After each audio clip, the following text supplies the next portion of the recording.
ഈ പാവപ്പെട്ട ആരാലും വേണ്ടാതായി ഉപേക്ഷിക്കപ്പെട്ട അമ്മമാരുടെ വിശപ്പ് മനസ്സിലാക്കി 3 നേരം അവരെ ഊട്ടുന്ന ഉണ്ണിയാണ് ഗുരുവായൂർ.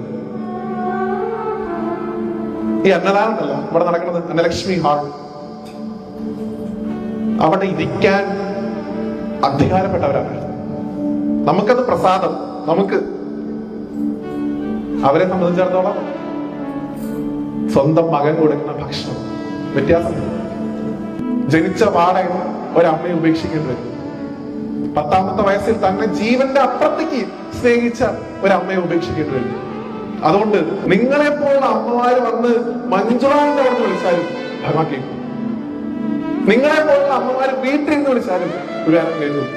നിങ്ങൾ ദിവസം 3 കഴിക്കുന്നതിന് മുമ്പ് ഒരു ചെറിയ ഉരുളെടുത്ത് മാറ്റി വെച്ച് ഒരു തൈരില് മുക്കി, ഒരു അച്ചാറില് മുക്കി, ഇത് എന്റെ ഉണ്ണിക്ക് എന്ന് നിങ്ങൾ പറയുന്ന നേദ്യം ഇവിടത്തെ 100 ലിറ്റർ പാൽപ്പായസത്തിനേക്കാൾ സ്നേഹത്തോടെ ഗുരുവായൂരപ്പൻ വന്ന് കഴിക്കും.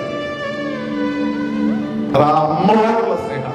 ആ അമ്മമാരെ ഈ കാണുന്ന ഗുരുവായൂരിൽ ഉണ്ടാക്കിയ ആ ഭഗവാൻ ഇരിക്കുന്ന പീഠം എന്ന് പറയുന്നത് ആ അമ്മമാരുടെ സ്നേഹമാണ്.